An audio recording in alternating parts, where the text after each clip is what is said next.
thumping and pounding overhead as men scream and run across the deck.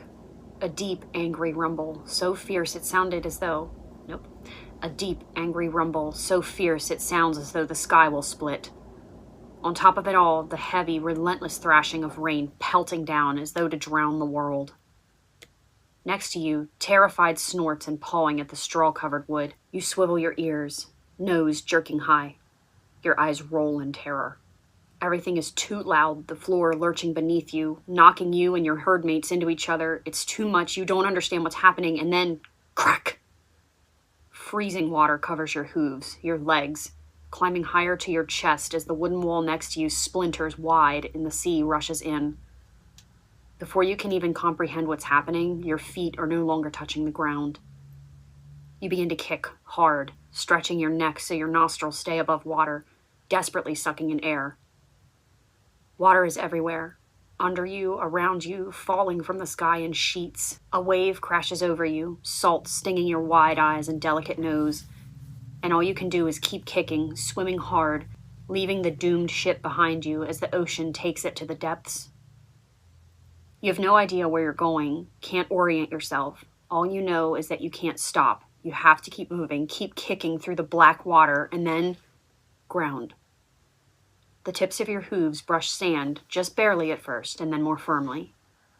The water level drops to your neck, then lower, and you're able to walk now, to get out of the turning water. The breakers are rough against the sand as you finally reach the shore, snorting and shaking. Your sides heave as you look around with eyes round and terrified. Up the beach, you see others like you, your herdmates, leaving the water and looking just as tossed up as you know you must look. More than anything right now, you want the comfort of their presence. On quivering legs, you take a step towards them, and another, and another. In a daze, your herd reunites, standing tight together, trembling, afraid, but alive. I'm Christiana. And I'm Bree. Settle in and prepare for a swim. Because you're about to hear something strange. Welcome to episode 48, Chincoteague Pony History. This is going to be a light one, and then you describe a horse horror story. Just trying not to laugh that whole time. I'm like, yeah, this is light. The beginning is much darker than I'd say the rest of the episode will be. I'm not complaining. Remember, I'm the one that will watch supernatural episodes when I'm upset to feel better. Yeah, I support that. When you're, it works. It does. Misha Collins, come on the podcast. Why not? Exactly. I have another one. So what do you know about Chincoteague, Chicoteague? I almost just took my phone out. Oh, that was scary. Put you over there. There we go. What do I know about Chicoteague and Chicoteague? Chicoteague, Chicoteague, the Chincoteague ponies. When I was, ready for story time? Yes. So we used to camp in Delaware a lot when I was growing up. Mm-hmm. So Indian River and Big Oaks. And we would sometimes go to Ocean City, but one year when I was a very small child, we went to Chicoteague. Oh. And the ponies were there, and one took my sandwich. I was just minding my own business, being like a 5-year-old kid, or I don't know how old I was, eating my sandwich, and one came up behind me and went. I was like, Mom, the horse ate my sandwich. Was that your first experience with horses? I don't think so. Okay. I think no, because one of my aunts had horses. Okay. But I was already very interested in horses at that point, but it came up and it took my sandwich and walked away. I said, this is mine, thanks. It did. It said, this is mine. They can be brats. I've heard of those ponies getting really bratty. The barn that I teach at, they have a Chincoteague pony. Oh. His name's Whippy. Oh, you have told me about Whippy. I don't remember if I knew he was a Chincoteague pony or not. Yeah, they have two. They have a gelding and a mare. Okay. The mare's name is Tabby, which a friend of mine who also works there, and I call her Tabitha, but that's not her name. Her name is Tidewater Tabasco. Tidewater Tabasco. But we call her Tabitha. I love that. Just like, everyone calls Reggie Reginald. Yes. Everyone has decided his name is Reginald. Oh, yeah. I mean, my pony, she's not a Chincoteague pony, but my Appaloosa mare, Smokey, I call her Bones all the time. Because I think of her as Smoky Bones, so I just call her Bones or Bonesy, and people are like, who are you talking about? That would be such a great, if that little pony mare was misbehaving, Tabitha Tidewater Tabasco. It's very alliterative. I love that. Isn't that fun? But yeah, I Yes. just called her Tabitha, but her name is actually Tidewater Tabasco, I think. Cool. All right. Well, friends, we're going to be talking about the islands Chincoteague and Chicoteague today and the history of the Chincoteague ponies. Not quite as intense of an episode as we normally cover, but the history is strange in a delightful way. And frankly, after last month's episode that I did, I needed a friggin' palate cleanser. So here we are. So I'm going to start off by talking a little bit about Chincoteague and Chicoteague Island, just so we know where we're at and the history of such. Chincoteague and Chicoteague Islands are a pair of islands off the coast of Virginia. Chicoteague Island is really, really long. It stretches north into Maryland, close to the Ocean City area. And while originally attached to the mainland, Chicoteague was cut off and became an island by the Chesapeake Potomac hurricane in 1933. So now Chicoteague stretches so far down that it actually blocks Chincoteague from the open ocean.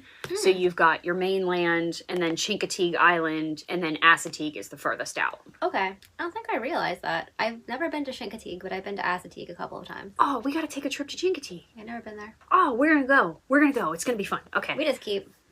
We just keep adding on to our... Oh, we're going to take so many strange field There's- trips. Also, friends, I do have a vocabulary lesson Ooh, yes. today. Are you going to quiz me?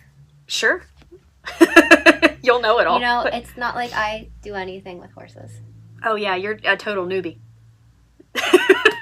Here's the thing. If you decide to befriend a horse person, you are going to learn about horses. Yeah. Like, I have several friends.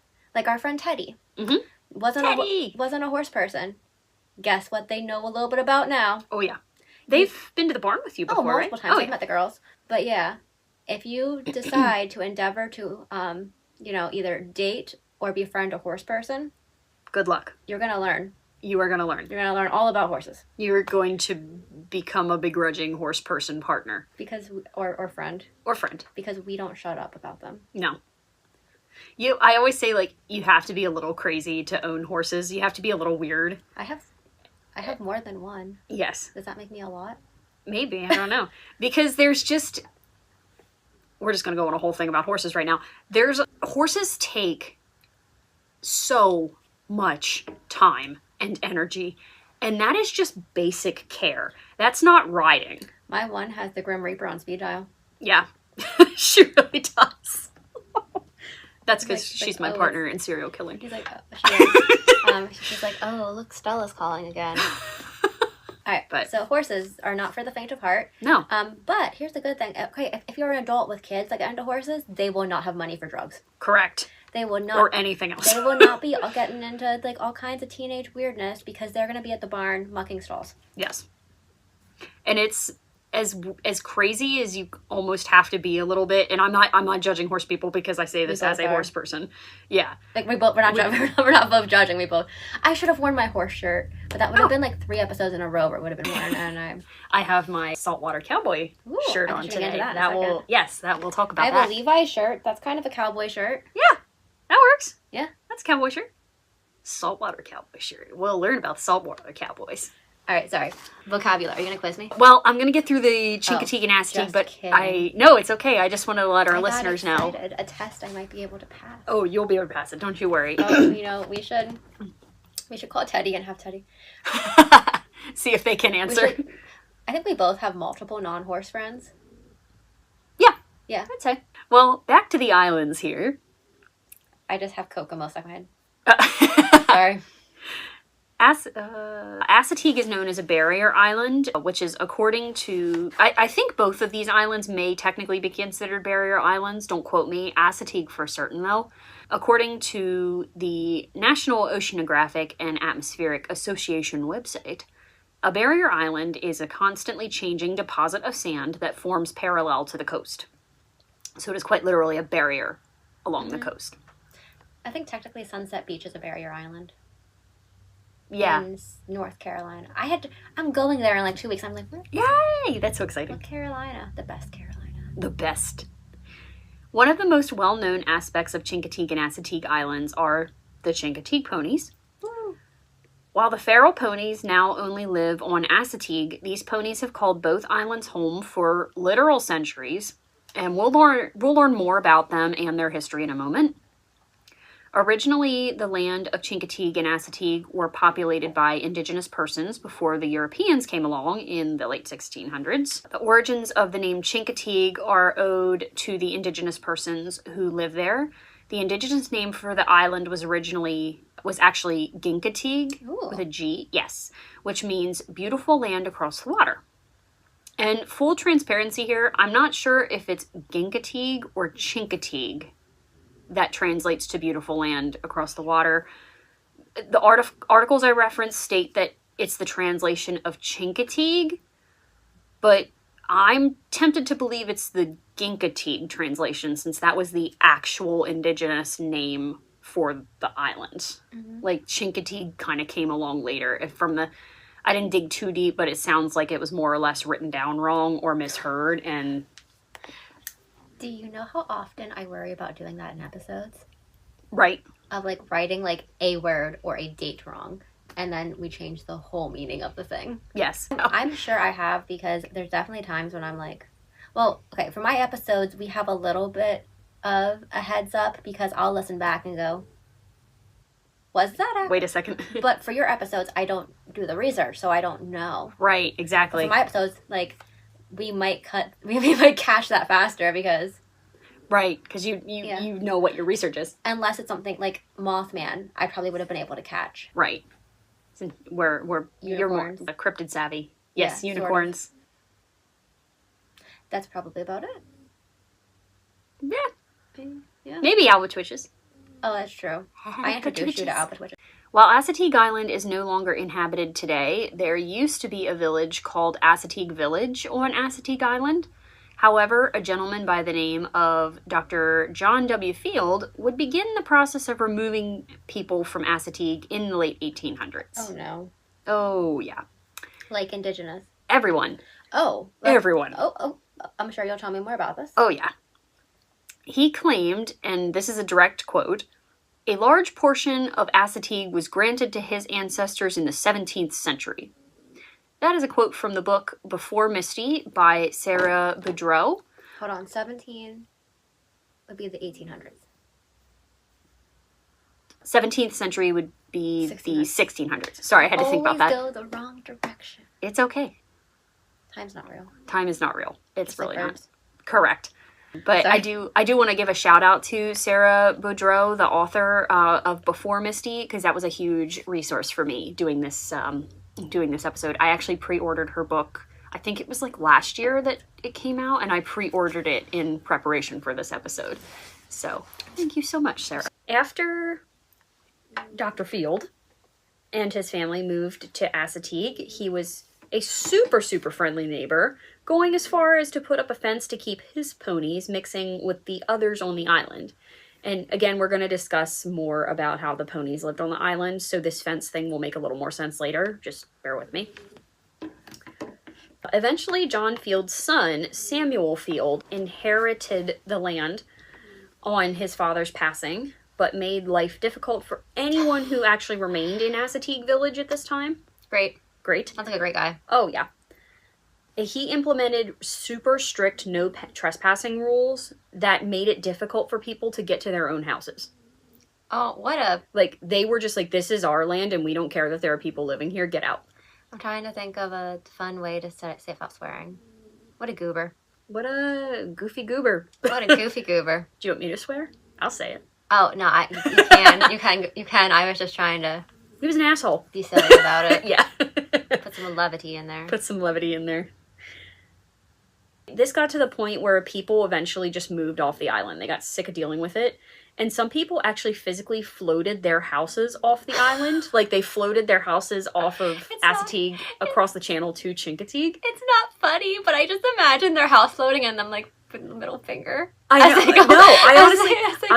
had the same thought. I was like, wow, they weren't even like, fine, we'll leave our house and like move somewhere. They were like, we're taking our whole frickin' house with us, you jerk.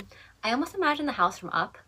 Yes, with the balloons. Yeah, and they're just giving them the middle finger. And they're just giving them the middle finger as they, like, flow by. Like, bye! Eventually, the land was passed on again in 1930 when Samuel Field passed away and his sister, Nell Burwell, took ownership.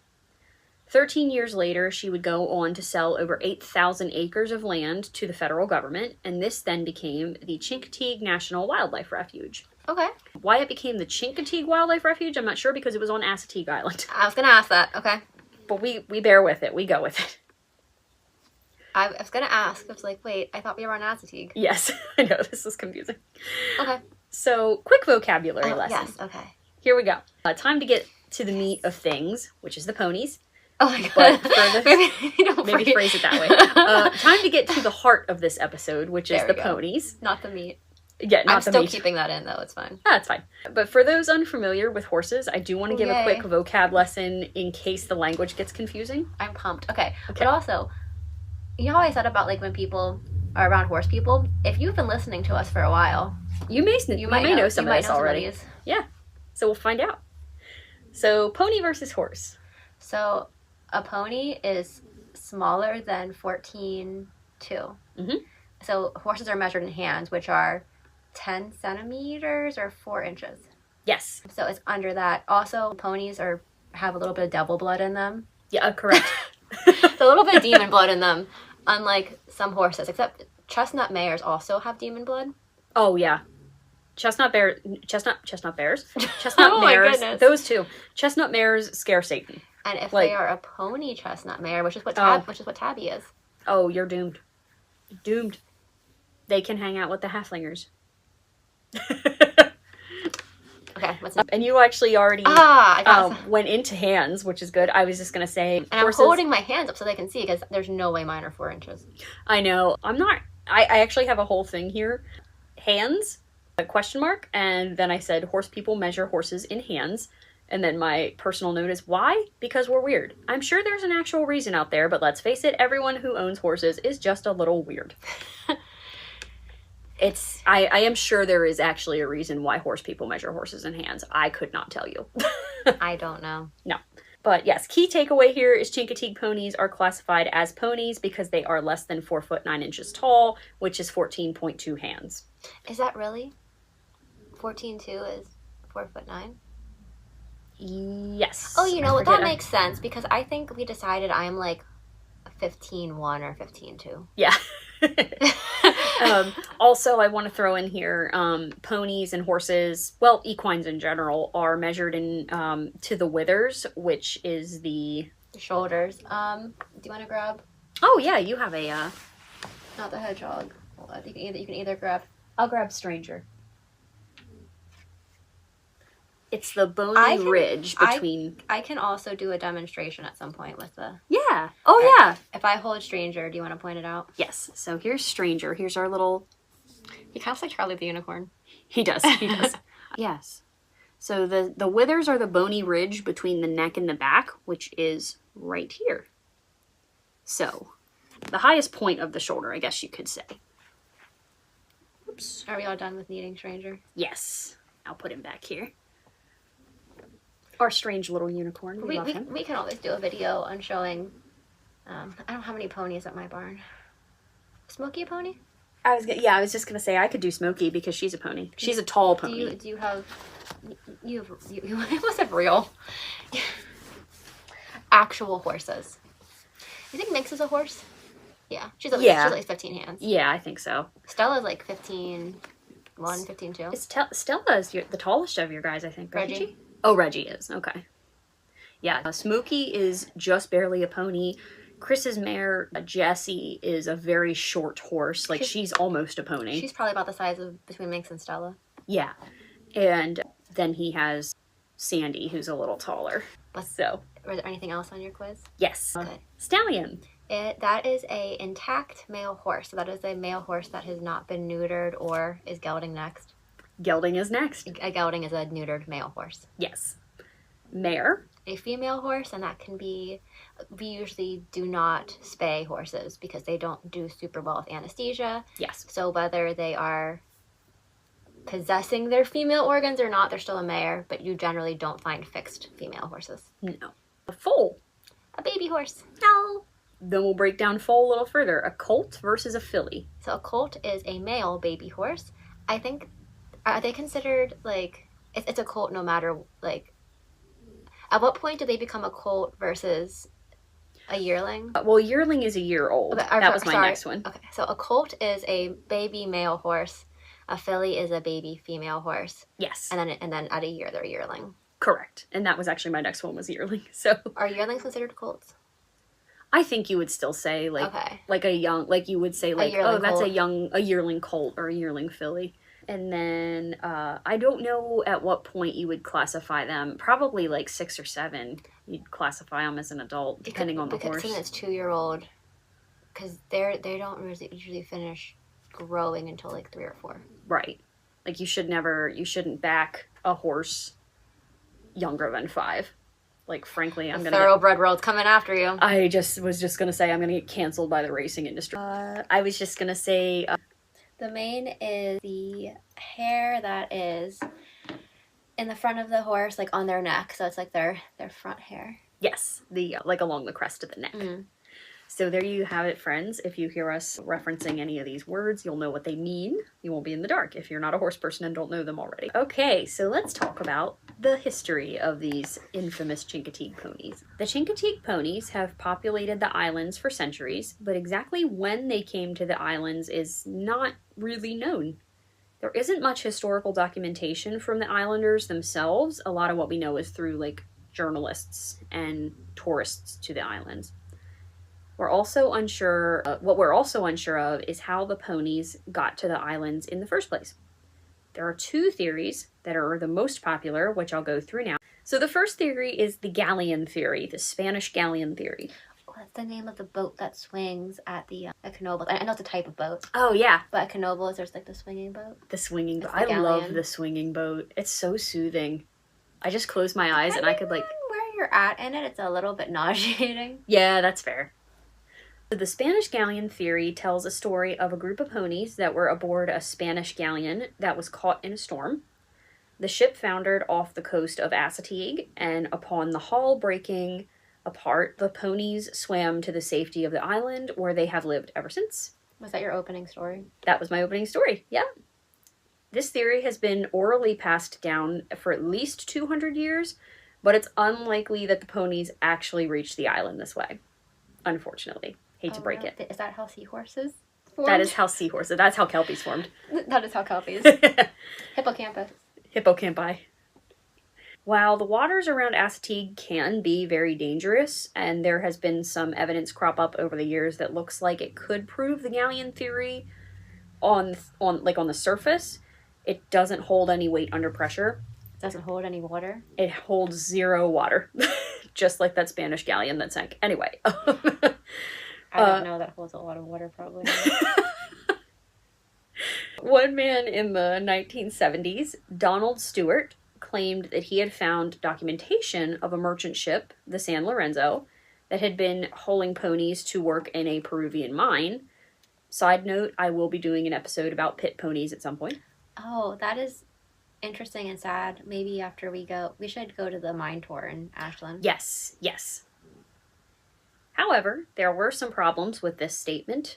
For one, Donald claimed that the San Lorenzo had wrecked in 1821, which is when allegedly the ponies would have swum to shore. However, they were already on the island at that point. Have you considered that they could have been time-traveling ponies? They could have been Time Lords. Didn't Doctor Who have a time-traveling horse at one point? What was his name? Arthur? Oh, yes. It was a Matt Smith episode. Oh, was it Matt Smith? Mm-hmm. Oh, I feel like I remember a David Tennant one, too. Oh, well, there was the horse and the girl in the fireplace, but there was a horse named Susan. Susan was the horse in Matt Smith. I don't think it was time-traveling, though. I need to watch Matt Smith. I need to get back into Doctor Who. Okay, so there were already ponies on the island at that time. Second, and perhaps even more damning evidence, there were no records showing the San Lorenzo even existed in the first place. That's because when they went back and changed time, they accidentally got rid of the boat. Whoops. Hate it when that happens. They were like, we went too far. Butterfly effect. Well, we're going back to the future now. I just listened, that's the word, to a time suck from like 4 years ago on time travel. Ooh. It was interesting. Yeah. Yeah. Listened. I watched with my ears. You watched with your ears? Sure did. Another more recent supposed piece of evidence that linked the ponies to the galleon theory was a study done by the universities of both Georgia and Florida. Together? That's what the book said. This was from the book Before Misty. Okay. The universities wrote a paper with a DNA analysis of a fragment of a 16th century equine tooth, which they compared to 83 different breeds of horses, and lo and behold, the breed the tooth fragment was most similar to was the Chincoteague Pony. However, this was a single comparison to a single pony versus a comparison to multiple samples of the breed. And as well, the Chincoteague Pony of today is likely very genetically different from the Chincoteague Pony of the 1500s. So TLDR, while the comparison is interesting, it's more likely coincidental than a solid connection. Well, and I wonder how many of the feral horses in the United States have some genetic connection to, like, the Spanish stock horses, because that was... Sure. That was one of the main breed types that was brought over. Right, absolutely. Like the Mustangs out west and... Well, it's like, okay, you know, is it a reasonable comparison to be like, if you took a small sample of people in Pennsylvania, Yeah, that's kind of the thing. Like it was a single sample, you know, if you really wanted to go there with that kind of research, you would need to compare it to multiple Chincoteague ponies, you know, not a single comparison. Mm-hmm. So that leads us to the pasture theory. And this theory is much less cinematic and much more straightforward. Early settlers set their ponies out on the islands to graze, as the islands would naturally keep the animals safe from predators. This was common practice. For many years, cattle and hogs were also set loose to forage and graze on the islands, along with the ponies. Is that how we got wild pigs down south? Possibly. Or those boars? Who knows, anyways. Yeah. But yeah, honestly, probably, because, you know, this was not just there. I believe this was practiced in probably a lot of different places of, you know, farmers would kind of just let their animals run loose, and if they got away from them, they would go feral. Feral pigs are terrifying, by the way. Pigs are kind of terrifying to begin with, I'll be completely honest with you. I love pigs. They're scary. Early imported equines to the Chesapeake area were likely large, sturdy pony breeds that then mixed with the early native horses of the area, creating what we now know as the Chincoteague Pony. By native, do you mean like... Indigenous, excuse me. Like the indigenous people's horses. Okay, but they were still European stock because there were not... I think so. There were horses in the New World, mm-hmm. if I'm remembering correctly, and then they all became extinct. And then Europeans brought them back over with them. Right. Okay, just making sure that's correct. Oh, no, thank you for that. I appreciate it. Because it does get a little confusing and convoluted. What the book was saying, Before Misty was saying, was could the Chickasaw horse, that is the potential forebearer of the modern-day quarter horse. Oh, cool. Was what Sara Boudreau was getting at with mixing of those breeds. So while this theory is, in my opinion, much more likely than the galleon theory, I will say that, same as the galleon theory, there's no historical documentation to back it up. So, for absolute certain how the ponies got to the island is strict theorization rather than fact. Like, we just don't know. We don't know for certain. Alright. The stars of the show. Yay! The Chincoteague Pony is a sturdy, stocky breed with short legs, shaggy coats, and thick manes. They stand on average about 12 to 13 hands tall at the withers, so between 4 and 4 1/4-ish feet. Their bellies tend to look pretty bloated while living on Assateague, and this is due to their diets. The ponies have had to adapt to limited food sources on the island, and much of what they eat is saltwater cord grasses. As the name indicates, this forage is extremely salty, and because of this, the ponies drink twice as much water as other breeds, and their water source comes from freshwater ponds on the island. But that does make their bellies look incredibly bloated. They're very round. They're very cute. Also, the mares are pregnant like constantly, so that also doesn't help them with their bloated look. While oftentimes referred to as wild, quote-unquote, ponies, the Chincoteague ponies are not actually technically wild. They are considered feral. In other words, they are not descended from actual wild animals. They're descended from domesticated animals. Fun fact, the only true wild horses left in the world are Przewalski wild horses in Mongolia, aka Mongolian wild horses. Is that how you... I've been saying that wrong this whole time. It's a weird word, Przewalski horse. I've been saying it with a P. Uh-huh. Okay. I'm Polish, I should know this. I used to say Przewalski? Przewalski, yeah. Przewalski. For listeners. The P to R is probably silent. Yes. For our listeners, it's the word Przewalski is spelled Przewalski. So it's a weird word. But yeah, the Mongolian wild horses are the only truly wild horses left in the world. Please don't ask for a source for that. I've had that fact in my head since I did a report on these horses in like the 6th grade. Also, P.S. please ask me to do an episode about Przewalski wild horses for no reason, because I love them. Okay. The Chincoteague ponies are also very good swimmers. And there are 2 separate herds on Chicoteague Island. They are separated by a fence along the Maryland-Virginia border.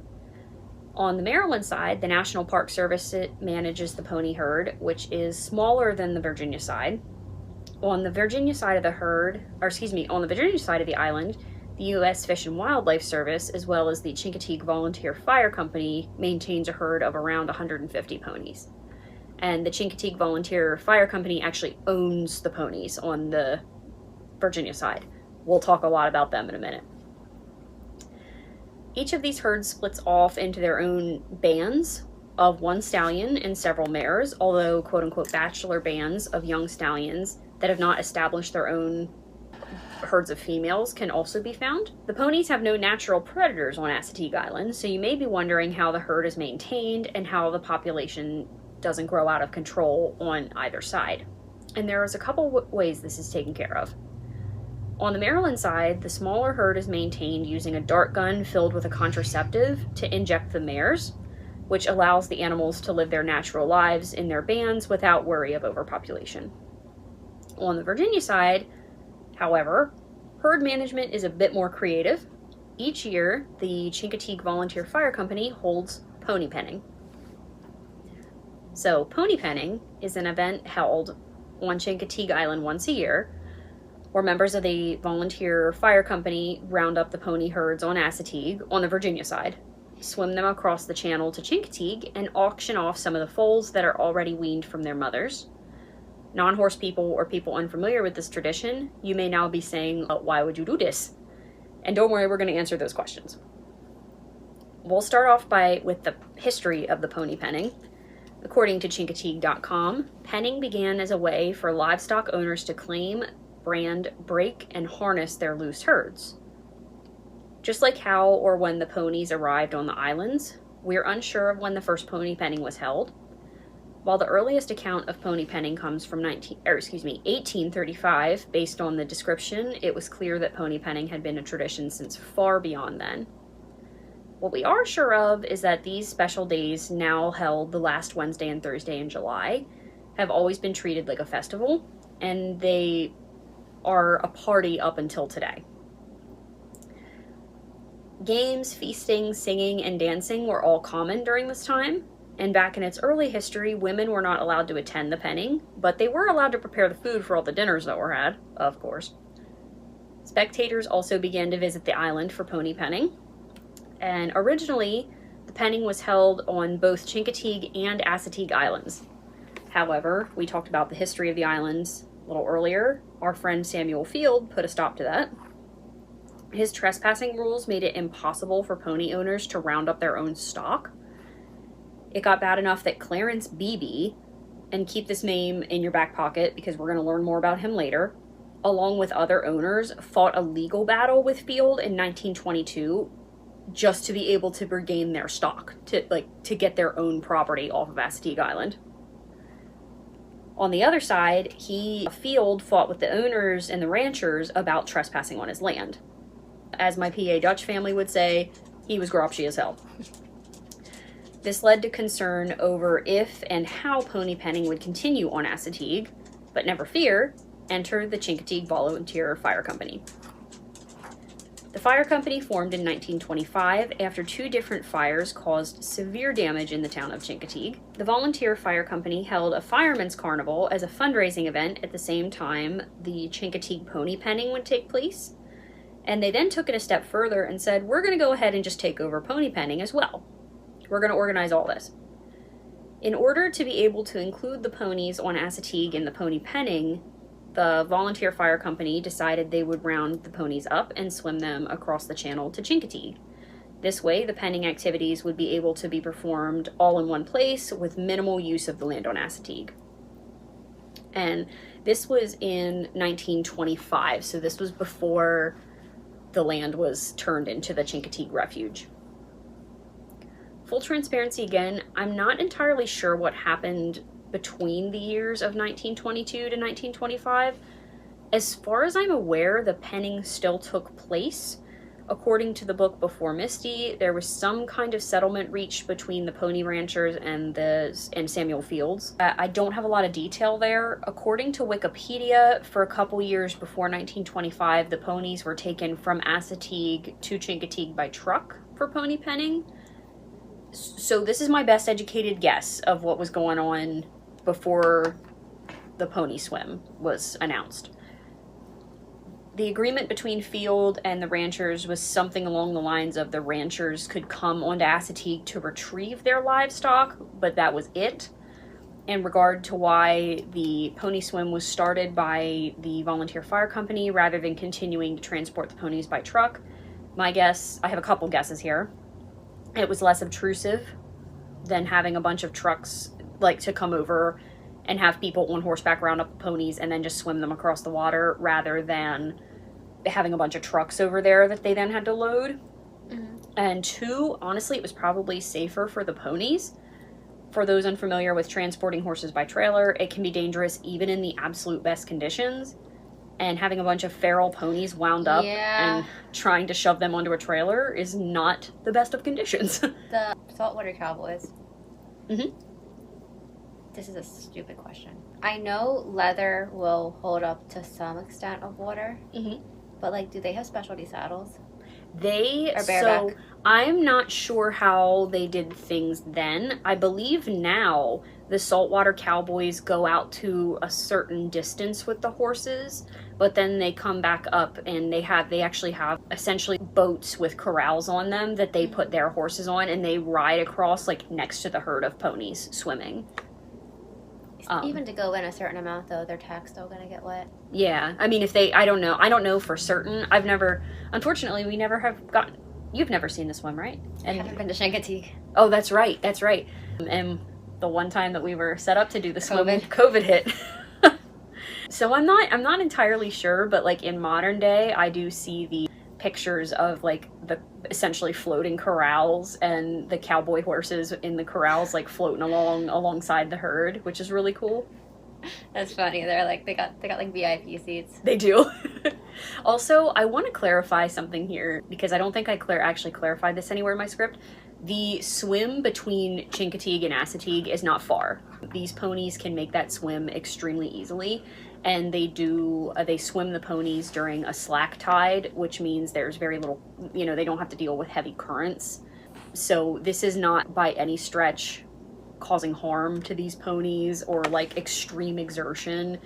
They are able to handle the swim extremely well. Even the young babies can handle the swim. And they are there with them too, in case there's like a younger baby that's starting to have trouble. The cowboys are right there to help them if they need it. So I don't want anyone coming after the Volunteer Fire Company for doing this, because this is not harmful. Also, the other thing I had a last note about why they might have started doing the pony swim versus the trucks. A swim like that is going to attract a lot of attention for tourism to the islands. But again, this is just my best educated guesses here. Please don't quote me for gospel. I do not know for certain. It was hard to figure out exactly what was going on in this timeline. So, pony penning took on a new element once the Chincoteague Volunteer Fire Company took over its organization. They also added a pony auction where they auctioned off several foals with the funds of the sale going to the fire company. Do you think we could go there without getting a foal? It would be hard because they're really cute. How many people that aren't horse people go there and get baby horses, do you think? Oh God, I don't want to think about that. That's I know upsetting. people talk about getting puppies. Horses are not the same. No, they're not. Like, it's bad enough to get a puppy without doing your research. I'm here to tell you, you get a horse without doing your research, you are in deep doo-doo. Especially a foal. Oh my, especially a feral foal. Mm-hmm. Like, these are not domesticated. I'd say probably at this point, these Chincoteague ponies are so used to people that they're probably more considered semi-feral versus, like, completely feral. They steal sandwiches. But, they'll come right up to you on the beach. Oh, they'll try to eat your food. Well, they did. Yeah, they did. I think Allie had Chincoteague ponies come up when they took a trip to... I don't quote me for gospel on that, but... Our Allie, yes. She might have told me that, I don't remember. Yeah. Because they go camping there. Yes, they do. I pet sat for them the one time when they went down to Chincoteague. And she was sending me pictures of the ponies on the beach, which is really cool. Yeah. Nice. That was a long time ago. That was a couple years ago. I think they're so used to people at this point, but they're not a tame horse that has been bred on a farm and handled by people for the entirety of its life. These are like wild foals. Okay. So at this point, the majority of funds for the volunteer fire company were made through the carnival, but by the 1940s, fewer and fewer individuals owned their own herds of Chincoteague ponies. You're going to say owned their own horses, and I'm like, okay. Yeah, they had. There were still Chincoteague pony ranchers, but there were fewer and fewer. Fewer ranchers, okay. So at this point, the Chincoteague Volunteer Fire Company themselves were inspired to purchase several ponies from a man named Joseph Pruitt, and then they bought several more from his estate after he passed.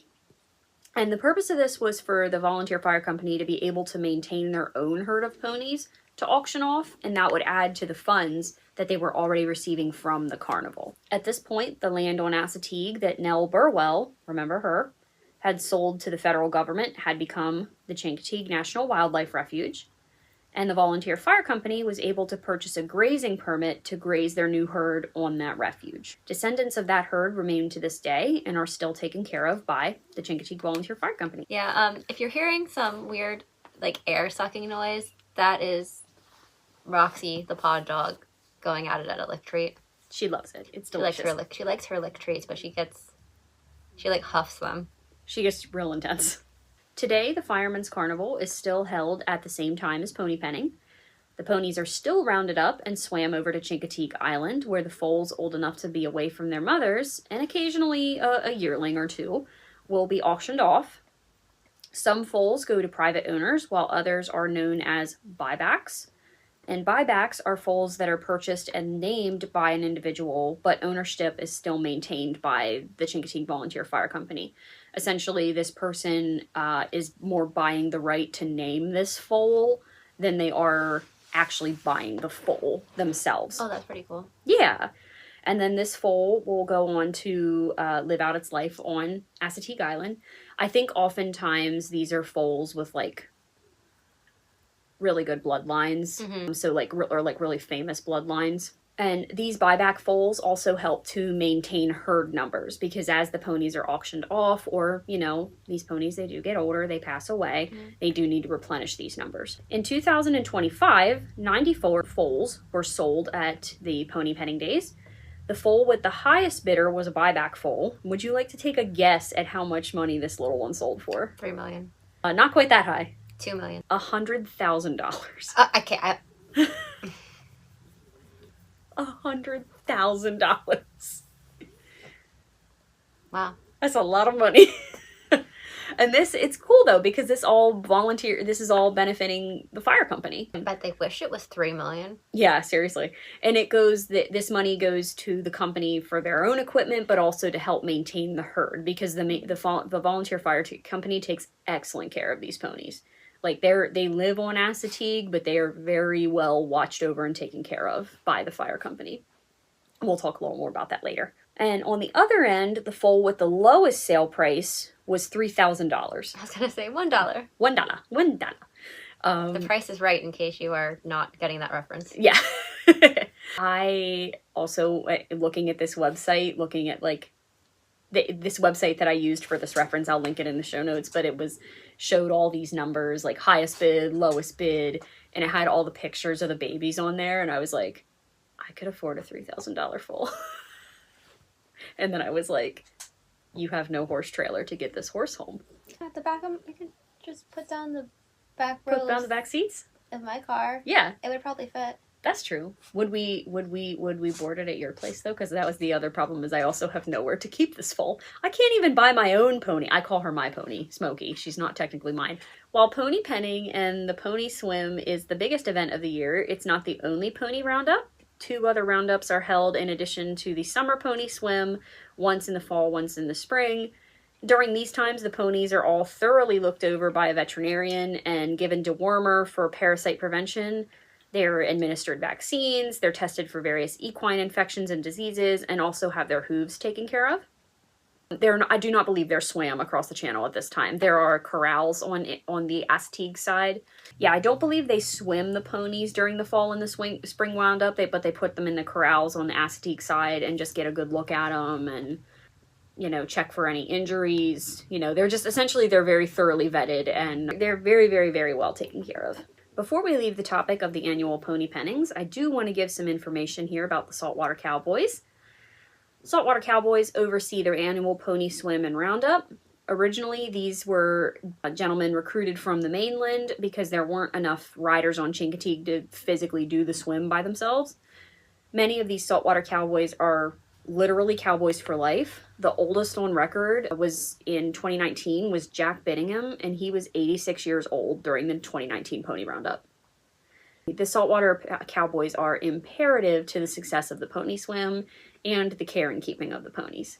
And you can see I'm wearing my Saltwater Cowboy t-shirt. All right, so Misty of Chicoteague. If you've ever heard the Chincoteague ponies, chances are you've heard of them through the story Misty of Chicoteague by Marguerite Henry. I would be remiss not to discuss this story and its origins, as it is a key player in Chincoteague pony history. Misty of Chicoteague was a book published in 1947 to huge acclaim. It gave the tradition of pony penning international fame and was followed by a movie and multiple sequels. For those who don't know it, I'm going to read the blurb of Misty of Chicoteague, and this is a direct quote from the back of the book. I do own it. When Paul Beebe gets a chance to ride with the men out to Chicoteague Island on pony penning day, he's got one thing on his mind: to bring in the Phantom. So when Paul finds himself trailing the Phantom in her new colt, he knows it's meant to be.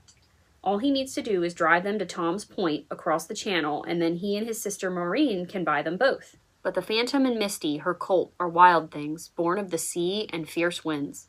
Can this untamed pair ever adjust to the domestic life back on Chincoteague? So sort of spoiler alert here, question mark. While I'm not giving away the end of the book, Misty of Chicoteague, I am giving certain details about the book to compare it to real life. If you haven't read the book and you want to, maybe want to skip ahead, but it's not anything too crazy. So while Misty of Chicoteague is a fictional story, parts of it are true. To start, let's go back to the gentleman who I mentioned earlier, the same man who fought in court against Samuel Field, Clarence Beebe. Clarence Beebe was born in 1884 and was, quote, the island's foremost authority on the Chincoteague pony breed, according to Before Misty by Sara Boudreau.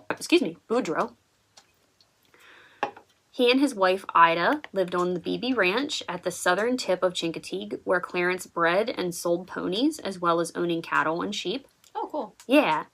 In 1946, Marguerite Henry traveled to the island from her home in Illinois on a mission to write a book about Chincoteague. On this visit, she met the Beebe family and fell in love with a little filly born on the Beebe Ranch during pony penning week, and that foal was Misty. This was another portion of the story that was fictionalized. While Misty's mother and father in the story were actual horses on the Beebe Ranch, she was not born wild on Chicoteague Island as she was in the book. In the book, the Pied Piper was a wild stallion on Chicoteague, as well as Misty's mother, the Phantom. In real life, the Phantom and Pied Piper were owned by Clarence Beebe, and Misty was, like I said, born on the ranch. Margaret Henry also bought Misty from the Beebes, and the mare was transported to live with her in Illinois once she was old enough to be away from her mother. A year later, the story Misty of Chincoteague was born. So Misty and Marguerite really seem to get along. According to the website Misty's Haven, Misty, this is a direct quote, Misty adored Marguerite Henry and would do anything for her. For others, Misty was nippy, opinionated, and it wasn't uncommon for her to dump her rider. So a pony mare, basically. A pony mare. And my personal note in here was some horses and ponies really are just one-person animals. I have one myself. Mm-hmm. So she was trained to do tricks, such as standing her front feet on a stool and shaking hooves. At the premiere of her book, Marguerite and Misty traveled all over together to visit with fans. They went to schools, horse shows, movie theaters, among other places. And Misty even attended the American Library Association convention in 1950, as well as the Chicago Book Fair in November of 1954. Misty did later return to live on Beebe Ranch in 1957. And sadly, Clarence Beebe would pass away just a year after her return. And Misty would go on to live a full life at Beebe Ranch, where she would live out the rest of her years and have several foals. Chincoteague and Assateague today. Many people still visit the islands today, especially during the famous pony swim and pony penning. Visitors can check out the Museum of Chincoteague Island to learn more about Chincoteague pony history. Sort of trigger warning here, discussion of taxidermied animals. You may know where this is going. Misty, the famous Misty of Chincoteague, and her final foal, Stormy, are both taxidermied and on display in this museum. It's not funny, I'm sorry. It's a little uncomfortable, I think. It is. It really, and I'm gonna just say this bluntly. I'm sorry. I love this museum. Like, I visited this museum. It's a great museum. This taxidermy was not done well. Can you imagine if we taxidermied people? No, I don't want to imagine that. I go to the, George Washington Museum and like, look at George over there posed by an apple tree. There's Georgie boy. Sorry, that went someplace. That's okay. Visitors can also visit the famous sites around the town of Chincoteague, including the Beebe home. You can, I've visited this place. It's really cool. You can take wildlife tours of Assateague, you can visit the seashore, visit Assateague Lighthouse, and, of course, check out the wild ponies that called Assateague their home. I'm going to wrap this up by saying, if you visit Chincoteague and Assateague, do not approach or feed or pet the ponies. They will feed themselves of your sandwiches. Yes. I did not feed it the sandwich. It came up behind me. No, it stole it from you. These ponies Yes. These ponies are feral. They will kick, they will bite, they will run you over, and as horse people, we are here to tell you it will hurt. Mm-hmm. Those hooves. They hurt. Even small ones. Even small ones. And horses are strong enough to physically bite your fingers off.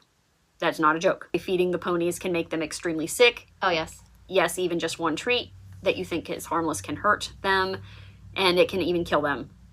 So if you have one takeaway from this episode, please let it be that. Don't touch the ponies. Look at them from a distance and admire them, as they should be. Thank you very much. Closing thoughts. I don't really have any closing thoughts. I thought that was a nice run-through of all of the Assateague and Chincoteague information on the ponies. Yeah.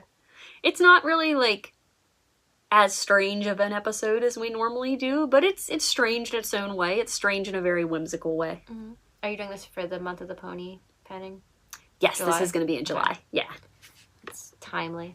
It is timely. All right, are you ready for questions? Sure am. What drew you to this topic? I've always loved horses and loved visiting Chincoteague and Assateague growing up. On a recent visit, I was able to visit the Beebe Ranch, and and on learning the history of the ranch and of Misty herself, I thought it would be a really fun episode. Is there anything you wish you could have researched more into? Honestly, the Beebe family themselves and their timeline on the island, because I didn't even get into this because I was already at 10 pages of notes, but their timeline that Marguerite Henry writes about in Misty of Chincoteague, as well as her sequel novels, is different. And that's not, she wasn't purposefully misportraying history. It was, they're children's books, so she was trying to keep it. But anyway, yeah. What did you find the most strange about this topic? Just how we don't have a solid origin story of where the ponies came from or the start of the pennings. We just genuinely don't know. It was aliens. It was aliens. It's aliens. The Snallygaster dropped them off there. It sure did. It's in that area, sort of, Chesapeake Bay. It is true. It is true. He was making donuts. That's the Jersey Devil. Oh, that's the Jersey Devil. What am I thinking? Don't get your cryptids mixed up. Sorry, I'm taking the whimsy out of these cryptids. I'm taking the whimsy out of your demons. I know. No, stop doing that. I think that wraps up our discussion on the ponies. Don't forget, friends, we have a live coming up next Friday on Instagram at 6:30. We'd love to see you there. Keep an eye on our Instagram. You'll see this or that polls the Wednesday previous. Yes. And as well, if you keep an eye on our Instagram, you'll see our poll questions pertaining to our episodes that we talk about on our lives. Yeah, and if there's anything that you would like to hear about in the live, you can always send us a DM. Yeah, please do. We'd love to see you there. We love it when people show up and talk to us. It's a lot of fun.